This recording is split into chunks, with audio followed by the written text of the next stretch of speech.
Troisième vidéo d'une série sur la lumière, et cette fois, on passe à la pratique. On va voir comment choisir d'où viennent ces sources, comment construire une lumière avec 1, 2, 3 sources ou plus, la fameuse règle de l'éclairage en 3 points, la différence entre une image de jour et une image de nuit, et donc comment éclairer une scène de nuit, et plein d'autres petits conseils pratiques. Premièrement, comment réfléchir et construire ces installations lumière. Je vais utiliser au maximum quand je peux le mot source plutôt que projecteur parce qu'on peut très bien construire une lumière sans projecteur. Une lampe de chevet, une lampe de bureau, des lumières au plafond, des phares de voiture, des lampadaires, des lumières de chantier, une fenêtre qui donne sur le jour, tous peuvent être utilisés comme source au même titre qu'un projecteur. L'avantage d'un projecteur, c'est qu'il est censé avoir une colorimétrie calibrée et stable, mais aussi que son intensité et sa direction ne varient pas comme celle du soleil qui va changer suivant l'heure de la journée et la météo, et que l'intensité de notre projecteur est censée être suffisamment puissante pour être facilement réglable à souhait. Mais on peut baisser l'intensité de n'importe quelle source avec des gélates ND, bon sauf des flammes. Justifie tes sources. Une façon de rendre sa lumière naturelle et jolie, c'est en justifiant sa provenance, en justifiant sa direction, c'est-à-dire en justifiant sa source. Pour ça, tu peux rendre visible ta source, dans le plan ou dans un autre plan. On dit qu'on rend la source jouante. Quelque chose est jouant à partir du moment où il rentre dans le champ, il fait partie du jeu de la scène. Le deuxième intérêt de rendre visible des sources, c'est par esthétisme. Tu vas rajouter du contraste en montrant un point ou une surface très lumineuse. Donc par exemple, en intérieur de jour, on va pouvoir venir filmer des fenêtres, et en intérieur de nuit, on peut très bien placer des lumières jouantes, donc des lampes de chevet, dans le cadre. Je vais pas te le cacher, c'est quelque chose que j'aime bien faire. On peut très bien aussi justifier une source sans la faire jouer, sans la montrer dans le cadre. La source peut donc être hors champ, parce que soit on l'a déjà montrée dans un autre plan, soit parce qu'on la suggère. Par exemple, un pied de lampadaire, on n'a pas besoin d'aller filmer son ampoule, le pied justifie la source. Ou alors un seul rideau, on se doute qu'il y a une fenêtre à côté. Renforce les sources existantes. Une façon facile de créer une jolie lumière, c'est déjà de la construire par rapport aux sources existantes ou aux sources jouantes que tu rajoutes. Et tu peux accentuer leur intensité grâce à des projecteurs pour augmenter le contraste donné par leur direction. On peut donc utiliser par exemple la source d'une fenêtre et vouloir accentuer son effet en rajoutant un projecteur qui imite sa direction pour renforcer le contraste. Et c'est intéressant de savoir que le spectateur ne remarque quasi jamais les faux raccords lumière. Par exemple, si tu renforces une source avec un projecteur mais qui ne respecte pas vraiment sa direction, eh bien tant qu'elle respecte la direction dans son sens 2D gauche-droite, alors on se posera pas de questions. Cas typique, imaginons une source jouante, par exemple une lampe de chevet qui est ici en bas à ma droite, eh bien on ne se posera pas de questions si jamais on la renforce par un projecteur qui reste à ma droite, qu'il soit en haut, en bas, ici, ça marche. Par contre, si tu viens la renforcer avec un projecteur qui est à ma gauche, ça peut être bizarre, mais le spectateur peut très vite se justifier en se disant il doit y en avoir une autre de lampe de chevet hors champ. Deuxièmement, le fameux éclairage en 3 points. Une méthode pour simplifier la réflexion autour de la construction d'une lumière et pour simplifier la communication au sein de l'équipe lumière, c'est l'éclairage en 3 points. Mais je pense qu'on ferait mieux d'appeler ça les 3 catégories de sources ou les 3 directions. Les 3 catégories sont donc la face, qu'on appelle aussi la key light, donc la lumière principale en anglais, mais j'aime pas cette définition parce que ce n'est pas forcément la lumière principale. Elle vient éclairer le sujet suivant l'axe de la caméra, de face, de 3/4 face ou de profil, avec bien sûr toutes les valeurs intermédiaires, de droite comme de gauche. Elle peut être brute ou diffuse. La lumière en contre, qu'on appelle aussi le contre ou la backlight en anglais, elle éclaire notre sujet suivant l'axe de la caméra depuis derrière, donc en contre ou en 3/4 contre, avec toutes les valeurs intermédiaires aussi, de gauche comme de droite. Elle peut aussi être brute ou diffuse. Et la lumière d'ambiance, qu'on appelle aussi l'ambiance, ou le remplissage, ou la fill light en anglais. Et elle vient donc éclairer, parce qu'il ne l'est pas encore. On pourrait dire qu'elle vient remplir de lumière les ombres, provoquées par les autres sources. C'est dans l'idée la réflexion naturelle des autres sources. La lumière d'ambiance est en fait le niveau général lumineux du lieu. Si tu l'augmentes en luminosité par rapport aux autres sources, tu casses le contraste.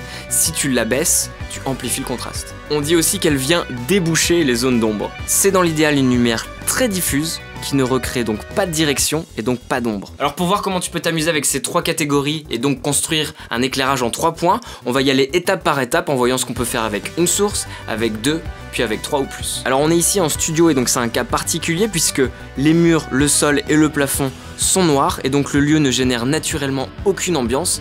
Donc c'est un cas extrêmement rare, à part bien sûr si t'es en studio ou en extérieur nuit noire. Je te laisse observer ce qu'on va faire et mettre sur pause quand tu le souhaites pour prendre le temps d'analyser ce que la lumière fait, comment elle vient dessiner les reliefs et quelle ombre elle provoque. À gauche de ton écran, tu auras la lumière brute et à droite, tu auras la même en diffuse. Pour ces démos, on a utilisé un tungstène de 1 kW Fresnel et un cadre de diff, mais tu peux reproduire ce qu'on a fait avec plein d'autres types de projecteurs. On a juste choisi cette config pour pouvoir passer rapidement d'une lumière brute à une diffuse. Mais tu peux par exemple créer directement la lumière diffuse avec un panneau LED ou des fluos, tu fais comme tu veux.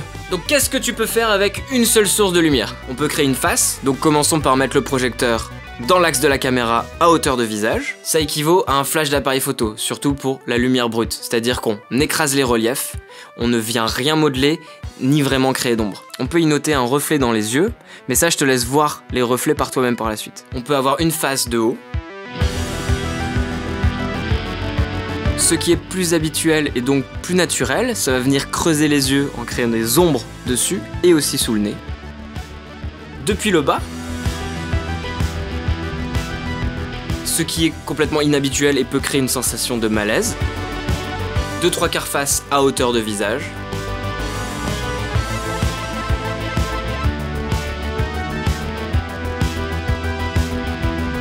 Deux trois quarts face de haut. Tout de suite plus naturel. Et 2/3 face de bas. Plus bizarre. Je vais pas commenter toutes les possibilités, mais l'idée c'est que tu observes par toi-même, justement, ce que ça donne sur un visage. On peut faire un profil, donc à hauteur de visage.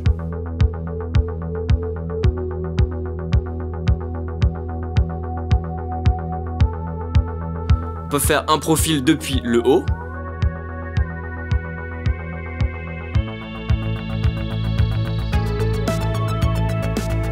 Et on peut faire un profil depuis le bas.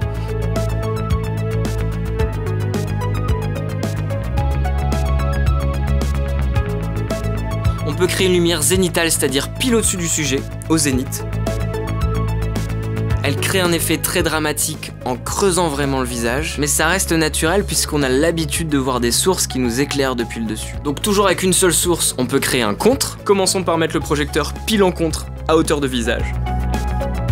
Alors pour cette config, on n'a pas pu faire de lumière diffuse puisque ça se serait vu. Là, le projecteur est caché derrière la tête d'Olive. Tu peux remarquer que ça crée un liseré de lumière tout autour de la silhouette d'Olive. Et c'est pour ça qu'un contre, on appelle ça aussi une découpe. Ça vient découper la silhouette de nos personnages du décor. On dit aussi qu'un contre sert à détacher nos personnages du décor. Donc un contre comme celui-ci à hauteur de visage, on n'utilise quasi jamais ça, c'est exceptionnel puisque ça ne laisse aucune liberté aux comédiens. Au moindre petit mouvement, on va découvrir le projecteur, c'est pas pratique. Faisons maintenant un contre pile en contre depuis le haut. Donc on remarque que ça va venir éclairer principalement le dessus de la tête et les épaules. Essayons un contre depuis le bas. Ça se note pas vraiment quand c'est pile derrière, donc on va dire que ça sert un peu à rien. Essayons donc un 3/4 contre à hauteur de visage.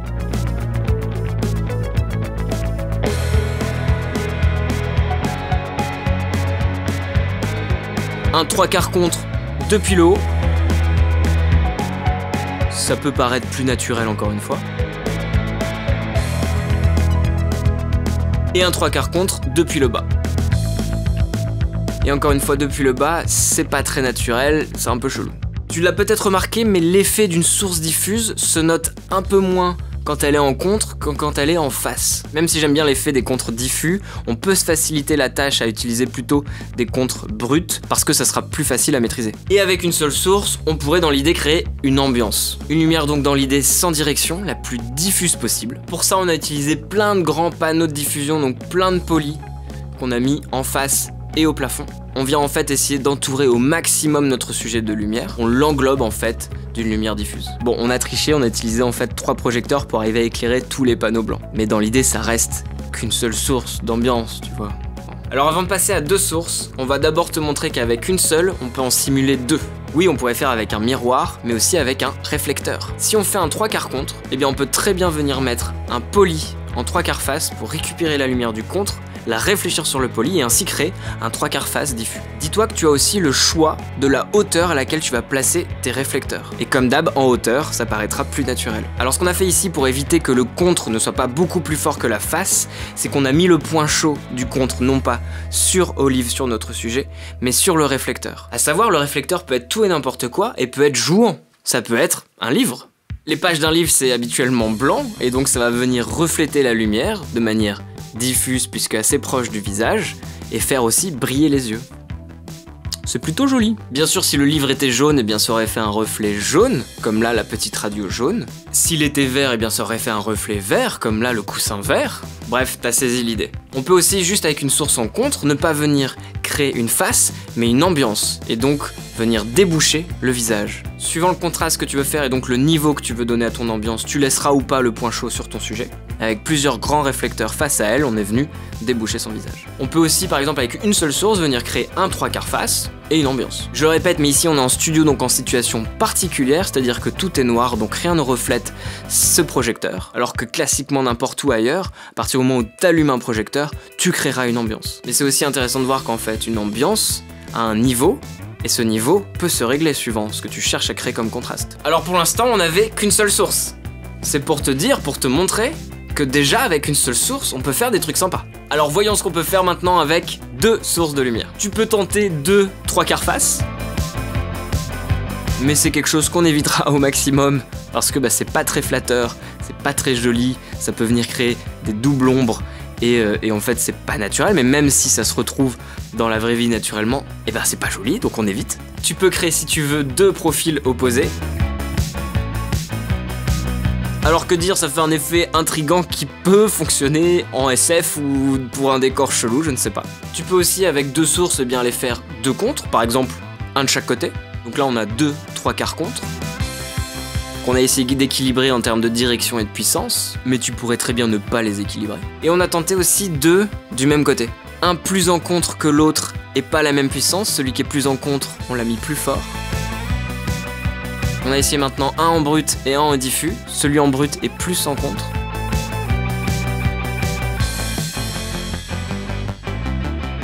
Et avec deux gélates de couleurs différentes pour voir un peu ce que ça peut donner. Peut-être c'est plus approprié encore une fois pour de l'ASF. Mais ça peut marcher. Et tu peux évidemment avec deux sources faire une face et un contre. Classique. Une règle que tu peux utiliser qui peut créer une bonne balance, c'est en fait de les positionner sur la même ligne, c'est-à-dire les deux projecteurs s'éclairent l'un l'autre. Et puis toujours avec deux sources dans la même config, tu peux venir rajouter un réflecteur pour créer une ambiance, pour déboucher. Et tu as donc avec deux sources, un éclairage en 3 points. C'est l'éclairage classique. Et encore une fois, si on n'était pas dans cette config exceptionnelle de studio tout noir et qu'on voulait régler l'intensité de l'ambiance, alors si on veut l'augmenter, on peut rajouter une source. Et si jamais on veut la baisser, on peut tout simplement utiliser du noir, des borgnoles noires, des drapeaux, ce que tu veux, qui ne reflètent pas la lumière pour justement enlever les réflexions, absorber la lumière et donc faire baisser le niveau de l'ambiance. Et puis voyons ce que tu peux faire avec 3 sources de lumière. Les possibilités sont encore plus nombreuses, mais tu peux faire justement le fameux éclairage en 3 points avec ces 3 sources, un par point. Voici. Donc ici on a fait un 3/4 face, un 3/4 contre et une ambiance. Mais tu pourrais faire aussi un 3/4 face et 2 3/4 contre. Pourquoi pas ? Rajouter plus de sources sur un même sujet n'est pas forcément une bonne idée, mais tu peux très bien avoir d'autres projecteurs qui servent à éclairer d'autres zones de ton décor ou d'autres lieux si jamais le personnage se déplace, etc. Tu vois donc que de réfléchir avec cette règle de la lumière en 3 points te permet de rapidement créer une jolie lumière et surtout de pouvoir communiquer très simplement avec ton équipe. Troisièmement, éclairer la nuit. Quoi ? Alors est-ce qu'on doit éclairer si justement on veut faire croire qu'il fait nuit ? Réfléchissons déjà à qu'est-ce qui fait qu'on interprète une image comme étant de nuit ou de jour. Ce n'est pas que toutes les lumières sont éteintes. Sinon, on ne verrait rien, il n'y aurait pas d'image. On ferait de la radio. Ce n'est pas non plus juste que toute l'image est colorée en bleu. Même si ça fait partie de notre imaginaire que la nuit est bleue, ce n'est pas parce qu'on colore une image en bleu qu'il fait nuit. Ça peut même juste faire un effet de on a totalement foiré la balance des blancs. Et ce n'est pas non plus juste parce qu'on ferme le diaph, qu'on sous-expose ou qu'on vient écraser la luminosité en post-prod qu'on fait croire qu'il fait nuit. Ça peut juste faire mauvaise exposition. Mais donc qu'est-ce qui fait une différence entre une image de nuit et de jour? Dis-le nous à la fin. Eh bien je dirais que c'est avant tout sa dominante de luminosité. Ouais, une image de jour aura une dominante lumineuse. C'est-à-dire que la moyenne de la luminosité de l'image est plutôt haute, tandis qu'une image de nuit aura une dominante sombre. C'est-à-dire que la majorité de l'image est sombre, mais pas toute l'image. Et c'est le contraste qui nous permet de noter. C'est-à-dire qu'il nous faut une référence lumineuse dans l'image pour comprendre que le reste est sombre. Juste pour comprendre, en fait, c'est la même chose avec les couleurs. C'est-à-dire que si les images d'un film sont colorées entièrement en jaune, au bout d'un moment, on va s'habituer, on ne verra plus le jaune. Par contre, si les images sont contrastées en couleurs, c'est-à-dire qu'il y a aussi une autre couleur pour contrebalancer le jaune, par exemple le bleu son opposé, alors on continuera de noter le jaune. Et bien c'est pareil pour la luminosité. Si toutes tes images sont sous-exposées, on finira par s'habituer et se dire que c'est le niveau normal. C'est pour ça qu'on peut venir mettre dans nos images des références lumineuses. Ok, 4 clés pour t'aider à construire une image de nuit. Premièrement, avoir une ambiance, une fill light très faible, voire inexistante. Contrairement à une image de jour qui, elle, aura une ambiance plus haute. Deuxièmement, éclaire principalement en contre, pour que même sur tes décors et sur tes sujets, la dominante lumineuse soit sombre. Troisièmement, mets des lumières jouantes, donc dans le champ, pour créer un gros contraste, que ce soit à la fois joli et lisible pour l'œil qu'il fait nuit. Et quatrièmement, tu peux aussi n'éclairer que le décor et pas tes sujets, pour les mettre complètement en silhouette. Et pour finir, plein d'autres petits conseils plutôt utiles. Maîtrise tes puissances lumineuses et ton contraste. Si tu viens justifier une source exagérément, le spectateur n'y croira pas. Essaye donc que ça paraisse naturel, même si en vrai c'est irréaliste. Le maquillage, ça peut être vraiment utile parce que entre autres ça sert à enlever, atténuer les brillances qu'on a naturellement sur notre visage quand on sue. Certains ont des peaux plus grasses que d'autres qui brillent naturellement. Ça peut ne pas avoir sa place si c'est pas justifié dans la narration que le personnage sue. Et ça peut être moche parce que ça peut briller trop, voire être surex si jamais t'as une caméra qui a pas une forte dynamique. Si tu veux utiliser de la fumée ou de la pluie, il faudra que tu l'éclaires en contre, parce que si elle n'est éclairée que de face, alors elle peut être invisible. La même chose si tu dois faire apparaître de la buée sur une vitre. Attention, la fumée vient diffuser toutes tes sources de lumière, et ça va donc relever les basses lumières, relever l'ambiance générale, et donc décontraster ton image. Ça va faire comme un voile grisâtre au-dessus de ton image. Pour éviter ça, limite au maximum le nombre de tes sources, et atténue au max aussi ton ambiance, ta fill light. Conseil valable partout, une petite installation ne veut pas dire un mauvais résultat. En gros, tu peux faire des trucs super avec très peu de sources, comme on l'a vu. Et je te conseille même, une fois que tu as fini ton install lumière et que tu en es content, eh bien d'aller éteindre tes sources, une à une, voir si c'est pas mieux. Il ne faut pas que tu aies peur ni honte de détruire ton travail, parce que c'est le résultat qui compte. Et c'est de ça qu'on se souviendra seulement. Et des fois même, tu peux tout éteindre ce que tu as rajouté, et te dire, bah en fait c'est mieux sans. Et allons-y! Utilise les lumières colorées avec parcimonie. En fait, je te conseille de commencer à expérimenter, de construire des lumières sans colorer tes sources. De déjà maîtriser la diffusion, la lumière en 3 points, pour ensuite t'amuser peut-être avec les couleurs. Bon, 2 conseils si tu veux utiliser des effets de couleurs vénères. Essaye de les justifier au maximum. D'où vient cette couleur? Voire montre la source directement dans le champ. Et tu verras qu'une lumière colorée est beaucoup plus digeste en contre, parce qu'elle ne viendra toucher que très peu le visage ou ton sujet, alors qu'une face, ça va venir vraiment colorer toute la peau ou tout l'objet. Apprécie donc cette démo qu'on t'a fait. Fais gaffe au flair. Un flair, c'est une lumière parasite qui vient taper directement dans l'objectif. Ça peut venir créer un joli motif lumineux dans ton image, mais ça peut aussi la niquer ton image. Parce qu'un flair, ça peut être invisible et en fait juste venir décoller les basses lumières et donc faire comme un voile sur ton image. Les basses lumières, les noirs de ton image ne seront plus noirs, mais grises. C'est pas ouf. Pour éviter les flares, on va donc utiliser des pare-soleil qui sont livrés généralement avec tes optiques, ou alors d'utiliser une matte box avec des volets, ou alors plus simplement du cinéfoil que tu viens gaffer sur ton objectif. Et tu peux venir très simplement vérifier sans regarder l'écran de ta caméra s'il n'y a pas un flare que tu n'aperçois pas en venant regarder dans l'objectif directement de ta caméra, voir s'il n'y a pas des reflets de projecteur qui se mettent dedans. Et dernier petit conseil, pense aux reflets dans les yeux. C'est plutôt cool quand même. T'as sûrement dû le remarquer avec les démos dans cette vidéo, mais ça ne se crée qu'avec des lumières de face, les reflets dans les yeux. Tu peux maîtriser les formes des reflets en maîtrisant les formes de tes sources, créer des lignes aussi lumineuses ou juste des petites brillances. Comme j'ai déjà dit, ça peut vraiment rendre visible des larmes. Plus la surface de ta source est grande, et bien plus le reflet dans les yeux sera grand et donc visible. À savoir, tu peux créer un reflet sans forcément rajouter une source qui va te créer une nouvelle direction. Ça peut participer à créer la fill light, l'ambiance, très peu lumineux, mais assez proche de ton personnage, et ça brillera quand même dans les yeux. Dernière chose, si tu veux analyser des images, voir comment elles ont été éclairées, eh bien, regarde les reflets dans les yeux, puisque tu y verras les projecteurs. Bon, celle de face seulement, mais c'est quand même intéressant. Un truc qui m'aide beaucoup, c'est mets-toi à la place de ton sujet. Ça te permet d'observer les sources et voir ce qui éclaire ou pas le sujet. Et de quelle manière. Plus ce que tu vois est lumineux, et bien plus ça t'éclaire. Et moins ce que tu vois est lumineux, et bien moins ça t'éclaire. Ça peut t'aider à savoir si tu es dans le point chaud d'une lumière ou pas. Tu te déplaces et tu te dis « Ah ok, le point chaud est plus là que là ».